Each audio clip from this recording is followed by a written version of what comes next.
Здравствуйте, я Мила Садовская, ученица 8 А, и это весь наш класс. Сегодня предпраздничное настроение, и мы участвуем в акции «Напиши письмо ветерану». Мы все, наша школа 33-я участвует в этой акции. Мы пойдем по всему Ленинградскому району раздавать эти письма с благодарностью, которые мы сами написали и сами сделали.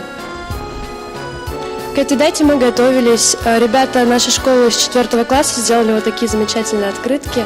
И я думаю, ветераны сегодня не останутся без внимания.